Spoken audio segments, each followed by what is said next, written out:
A Chinese bride thought no one wanted her, until a little girl whispered, "Can you be my mommy forever?" Montana Territory, late autumn, 1883. The snow had begun to fall hours ago, thick and relentless, blanketing the train platform in a suffocating silence. The train whistle had long faded into the distance, ghosting through the white haze, but My Lin remained frozen in place. Her hands, red and trembling, clutched the handle of a worn carpet bag. She was dressed not for the biting Montana winter, but in the remnants of a life she had tried to leave behind, a tattered, traditional grey cheongsam that offered no defense against the wind. Dust and ice swirled at her boots as the last passengers disappeared down the path to town, welcomed by warm embraces and heavy coats. None had come for her.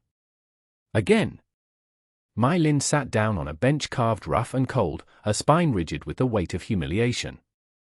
She pulled a letter from her sleeve, the paper creased soft at the edges, read too many times. She had memorized every line, every promise scribbled by the man who had signed his name as Preston Grady.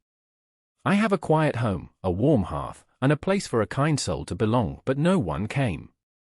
There was no wagon, no invitation, only the howling silence of the frontier. From a distance, two young men leaned against a barrel, grinning behind their hands. One of them laughed aloud, his voice carrying over the wind. "There she is. The railroad girl. Thought she'd marry herself a rancher, did she?" My Lin flinched. It wasn't the first time. She had been turned away before. In the mining camps, in the crowded cities of the coast, the truth always rose like bile in their throats. Foreigner. Outsider. Even when she had tried to make an honest living washing clothes or mending silk, the whispers followed. Tears welled up, hot against the freezing wind. She lowered her head, shoulders curling in. She hadn't cried in front of anyone in years, but now she wept quietly, hopelessly, the letter crumpling in her lap. Small footsteps tapped closer, crunching softly in the snow. Then, a child's voice, bright and clear, pierced the gloom. "Are you hurt?" My Lin looked up.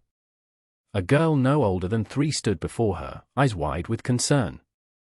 She was a stark contrast to the grey world around them, wearing a light pink prairie dress layered under a heavy wool coat, with mittens that hung from a string around her neck. Golden curls peeked out from beneath a knit cap. My Lin wiped at her face with her sleeve, the silk damp and cold. "No. I'm just," she stopped, trying to force a smile for the child. "Just a little sad." The girl studied her seriously. "Did your daddy say no?" My Lin blinked, taken aback. "No, sweetheart." The girl tilted her head. "Do you have a husband?" My Lin shook her head. The girl tried again. "Do you have a baby?" Another small shake. My Lin managed to whisper, "Nobody wants me." The child stepped closer. Her mittened hand reached out, touching My Lin's freezing fingers with a certainty only a child could carry. She asked, "Can you be my mommy forever?"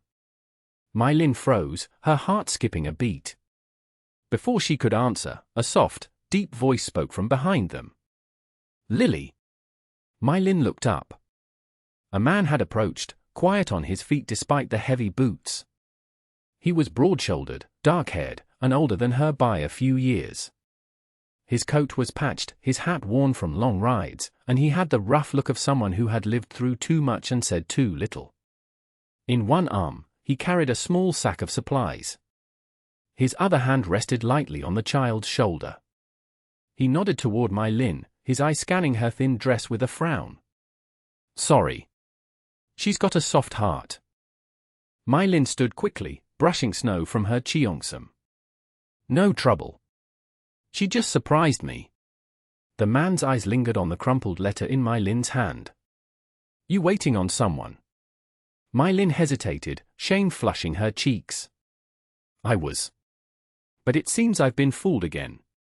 He nodded slowly, understanding dawning in his eyes without judgment. Lily tugged at his coat. "Papa," she cried softly. His jaw tensed. He looked back at My Lin.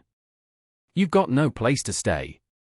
"No," she said, lifting her chin slightly. "But I'll manage." He stared a moment longer, looking at the grey silk shivering in the wind, then shifted the sack to his other hand. It's freezing, and that dress won't last an hour out here.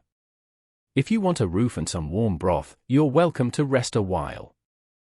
Mylin blinked. I don't even know your name. Ethan, he said. Ethan Thorne, he gestured to the path. It's not far. You can leave after supper if you still want to. Mylin looked down at Lily, who still held her hand. Then she nodded. Thank you.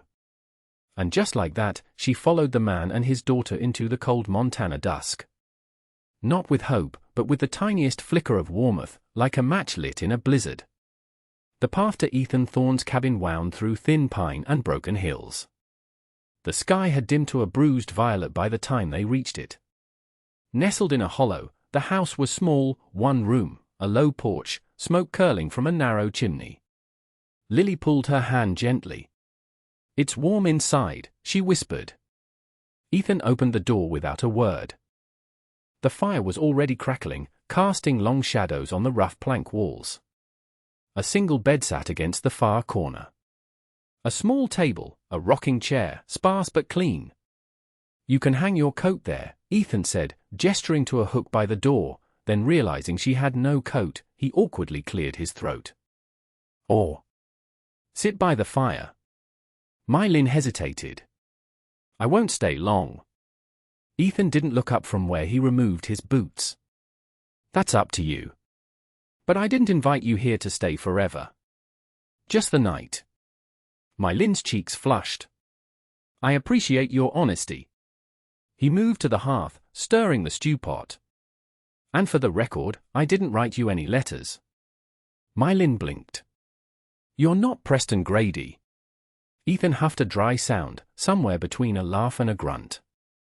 Preston Grady is a 16-year-old boy who cleans stables in town. Likes to play matchmaker with strangers male. Likely thought it was a joke. Mylin stared at the floor, her hands clenched around the carpet bag strap. I see, she said quietly. The cruelty of it stung worse than the cold. Lily, sensing the tension, climbed onto the bench near the fire and patted the seat beside her. You can sit here, she said. It's warmest. Mylin Saturday.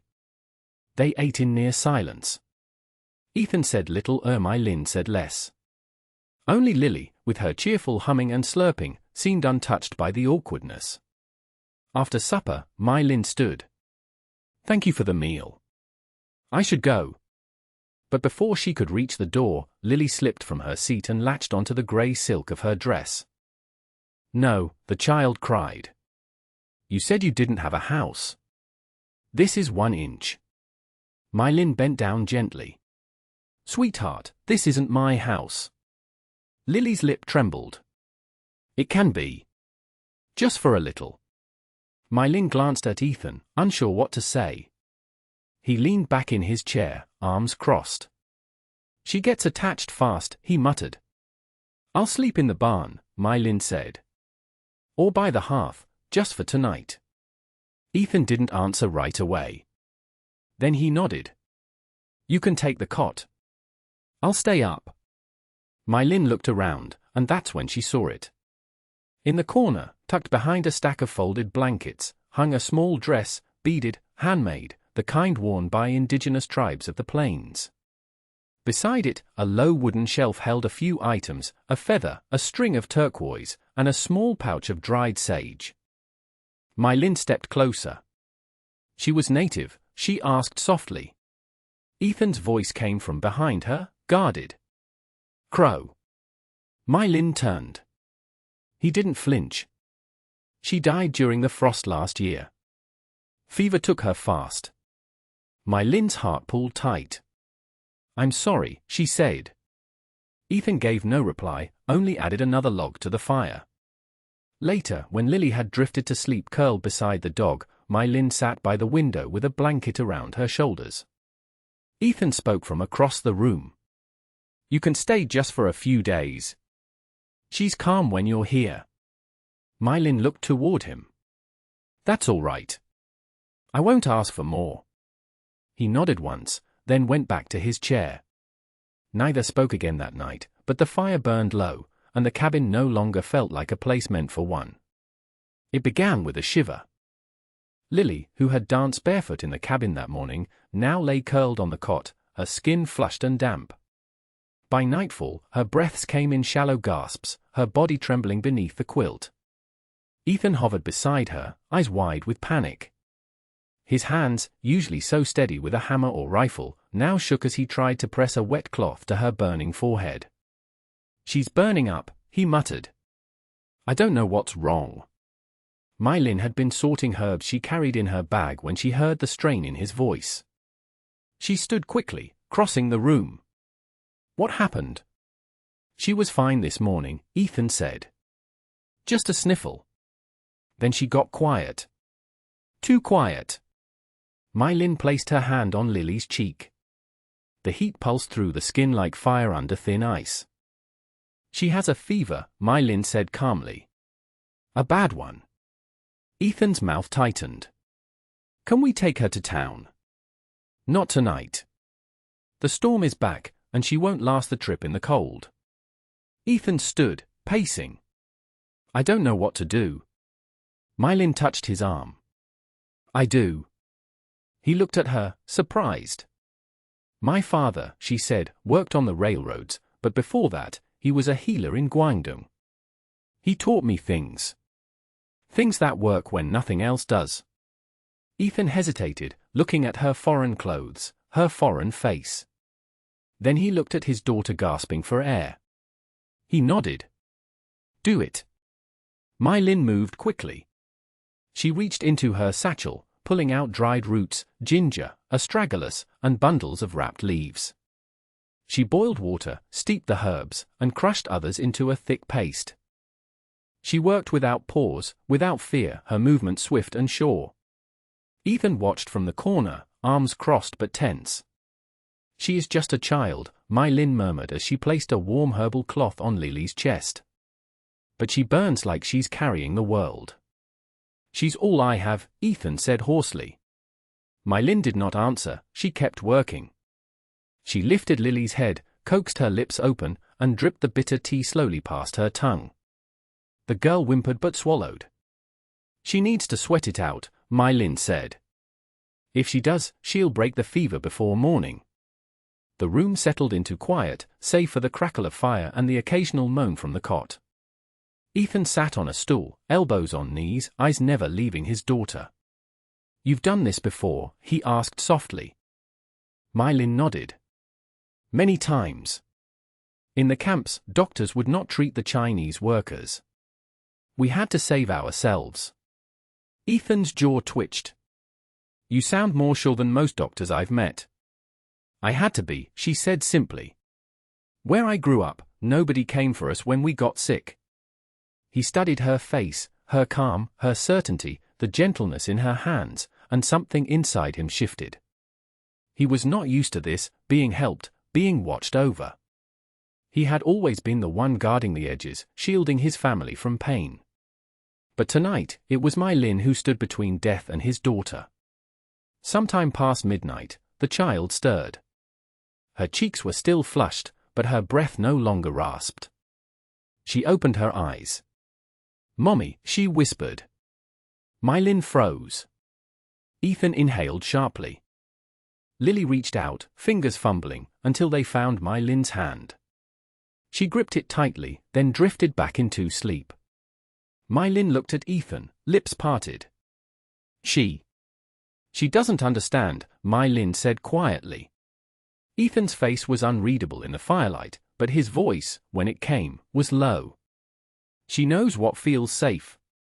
They sat in silence. Outside, frost clung to the windows. Inside, the girl slept, her hand in Mylin's. Ethan watched them both as if seeing a dream too fragile to speak aloud. He did not say thank you. But in the morning, when Mylin woke stiff by the hearth, she found a cup of coffee waiting on the table, fresh and poured just for her.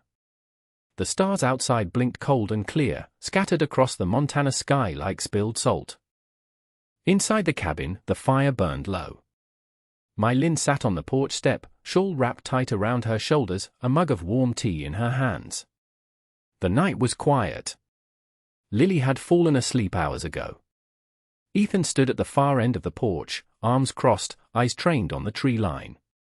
For a long while, neither of them spoke. Then Lynn broke the silence. "She asked me again tonight," she said. Ethan turned. "Lily?" Lynn nodded. "She wanted to know if I had a mommy. I told her I did once. A woman who sang to the silkworms and held my hand when the monsoon rains came." Ethan leaned against the railing. "She's gone. She died when I was very young," Lynn said softly. "My father brought me to America. He thought the Gold Mountain would give us a life." She sipped the tea.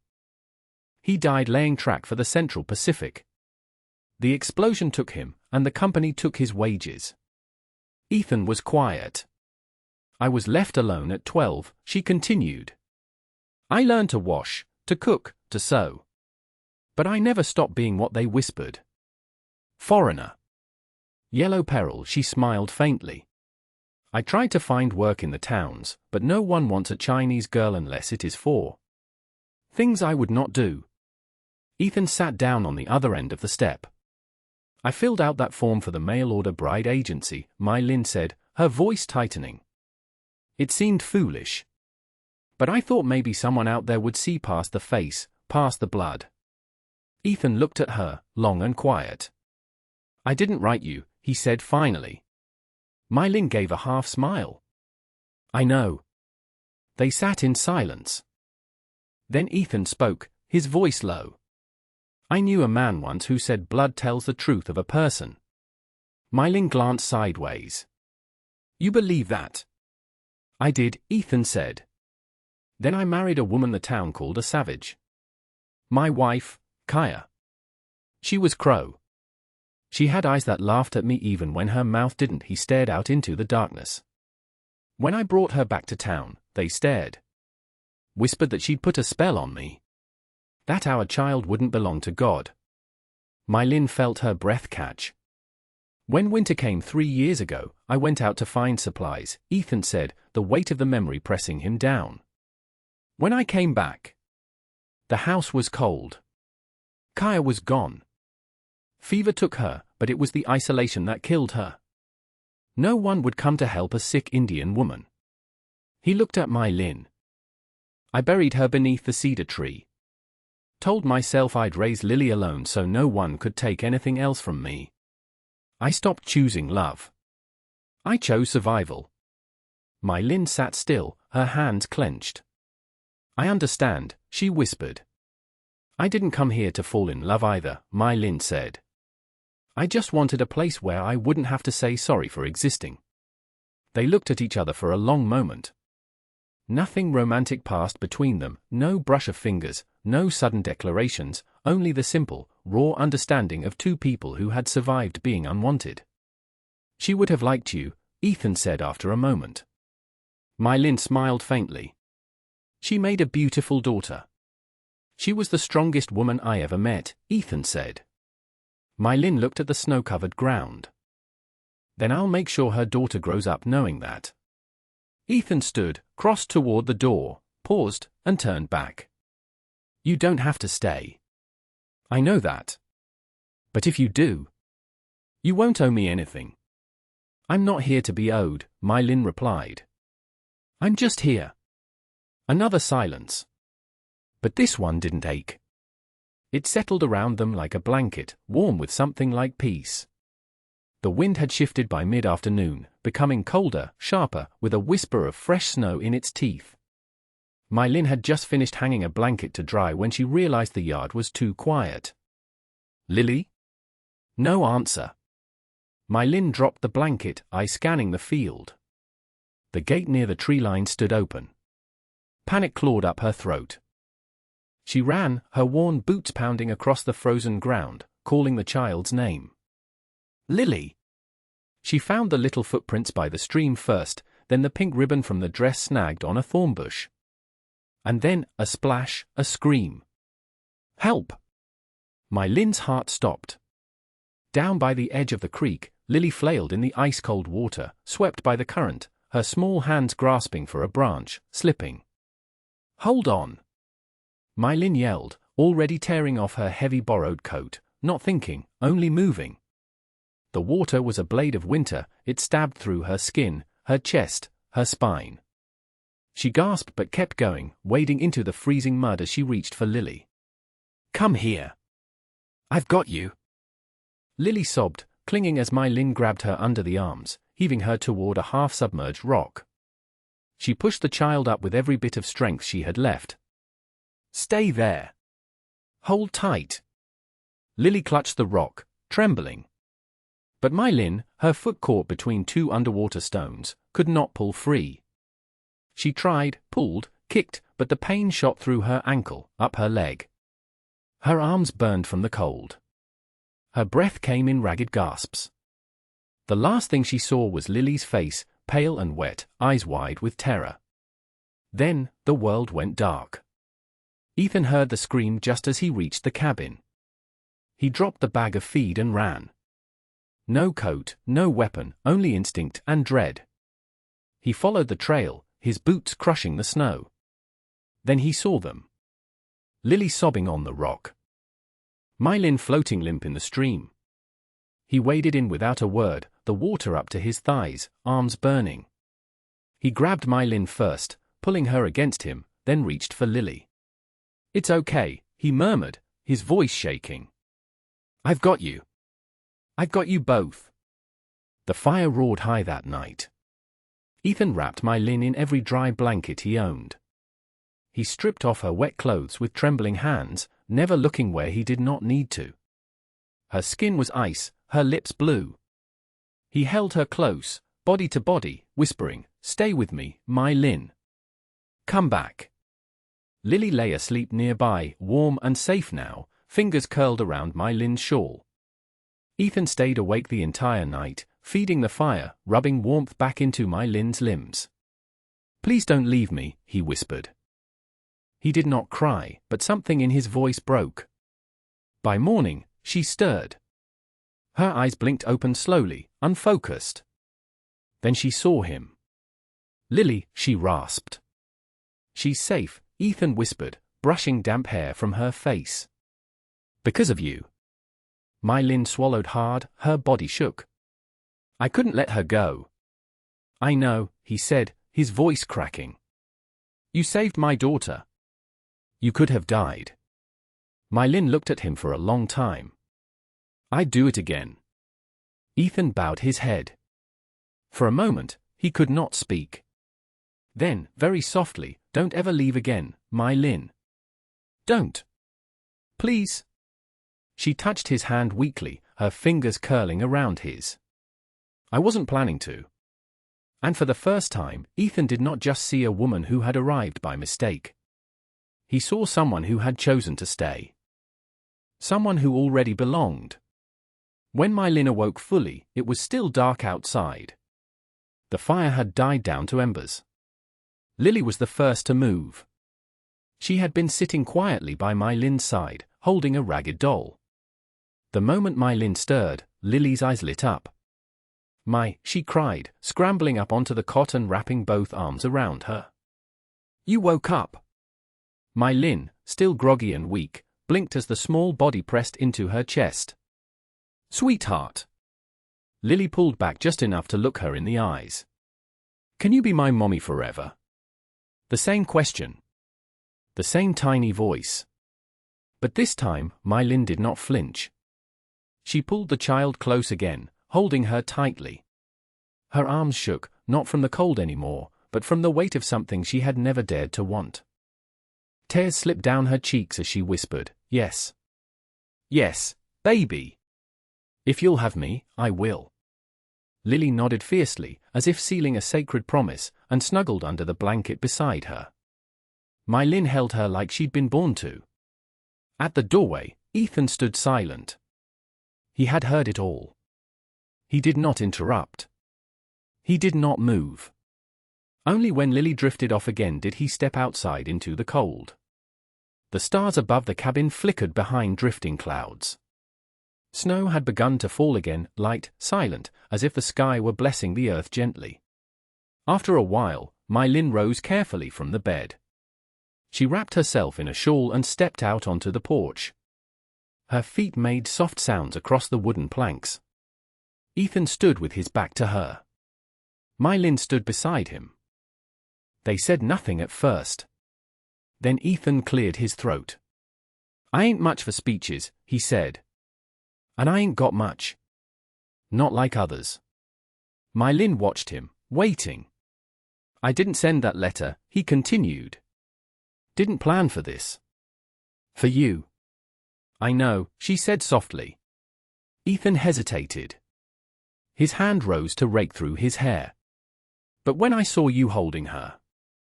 When I heard what you said to her tonight," he turned to face her. "I don't got silver rings or preacher's vows. I've got this porch. A fire that doesn't always stay lit. A fence that still needs mending," he swallowed. "But if what you want is a place to stay, if what you need is not to be alone, then I've got that. I've got this. I've got her. And I want to have you, too. If you'll let me." My Lin's heart tightened. Her throat ached with everything she wanted to say, but all that came out was, "Ethan." He looked down, unsure, waiting for rejection. She reached for his hand. "I don't want just a porch," she said. "Or a roof. Or someone who lets me stay." Her fingers squeezed his gently. "I want a family." Ethan's eyes filled with something he hadn't shown anyone in years. Behind them, the door creaked open and Lily tumbled out into the cold, bare feet on wood, her little arms flung wide. "My mommy and papa," she shouted, spinning in a circle, laughing as the snow touched her face. Ethan reached down and scooped her up, settling her between them. My Lin wrapped her arms around both. And in that moment, beneath the falling snow, beneath the worn beams of the cabin porch, they weren't three broken people anymore. They were one whole thing. A family. The wind carried the scent of dry sage and sweet grass across the open plains. It was early autumn, a year since that cold day at the train station. My Lin stood in the doorway of their cabin, one hand resting gently on her round belly. Her second child was due any day now. The cabin had changed. Ethan had added a second room, patched the roof, and built shelves for My Lin's drying herbs and glass jars of salves. A small sign hung above the door, "Thorn and Lin, Herbs and Help." At first, the townsfolk kept their distance. But My Lin never turned anyone away. Children came first, curious about the strange woman who knew which roots cured a stomach ache. Then came the mothers, asking quietly for remedies. Then old men with aching knees. No one whispered "foreigner" anymore. They said Miss My and meant it. Ethan watched it all unfold with quiet reverence. He was still a man of few words until Lily was involved. Then his voice turned into something else entirely, light. And today, beneath a sky streaked with amber clouds, something long overdue was happening. They were getting married. No church, no preacher, just a wide field brushed with gold grass and a handful of neighbors who had once whispered but now brought honey and cloth as gifts. My Lin wore a dress she had sewn herself, soft brown cotton trimmed with lace, but with a collar that rose high in the style of her homeland. Ethan waited for her beneath the sycamore tree. Lily ran ahead, wearing her pink dress, now slightly short at the ankles, carrying a bouquet of wildflowers. Ethan's hands trembled as My Lin approached. He had fought wars and faced down winters, but this made his knees weak. They stood face to face. "I don't have rings," Ethan said, voice low. "And I don't have a name that ever meant safety." My Lin reached out, taking his calloused hand. "I don't need safety," she said. "I just need home." She looked at Lily, who smiled with pride. "I used to be a woman no one chose. A girl passed over. But today," she placed her hand on her belly. "Today, I am part of a family." They kissed beneath the tree. There was no music, but Lily hummed something sweet as the sun dipped behind the hills. That night, My Lin's labor began. Ethan did not sleep. He paced, fetched water, and when the moment came, he caught his child, his son, with hands that had once only known the trigger of a gun. My Lin, sweat on her brow, looked up at him. He held the baby close, tears in his beard. "You were not a mistake," he whispered. "You are my choice. Every day." In the morning, Lily tiptoed into the room. She clambered onto the bed beside her mother and stared wide-eyed at the swaddled bundle. "Come meet your brother," My Lin smiled sleepily. Lily leaned close and kissed the baby's cheek. Then she turned to her mother.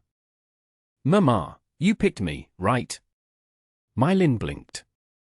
"What do you mean, sweetheart?" Lily touched the baby's hand. "I wasn't born in your tummy. But you still picked me. Like him. Like Papa picked you." My Lin's heart squeezed. She pulled both children into her arms.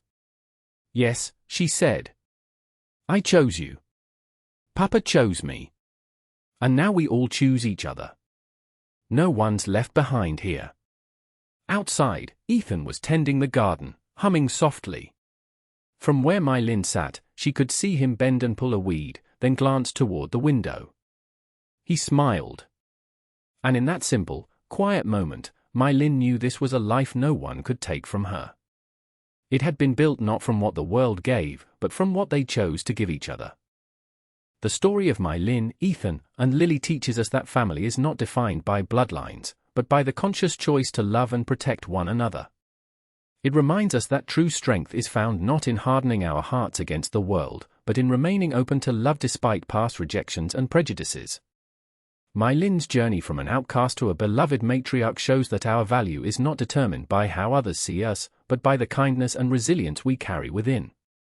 Through their shared brokenness, the characters found a wholeness that defied societal expectations, proving that love often grows best in the most unlikely of soils. It is a testament to the healing power of belonging and the enduring truth that home is not a place, but the people who choose to stay when the winter comes. Ultimately, it teaches us that we all deserve a second chance at happiness, no matter where we come from or what we have endured. What did you think of My Lin's decision to stay even after finding out the letter was fake? Do you think Ethan did the right thing by letting her into his life so quickly? Let us know your thoughts in the comments below. If this story warmed your heart, please subscribe to our channel for more tales of love and resilience in the Wild West. Thank you for watching.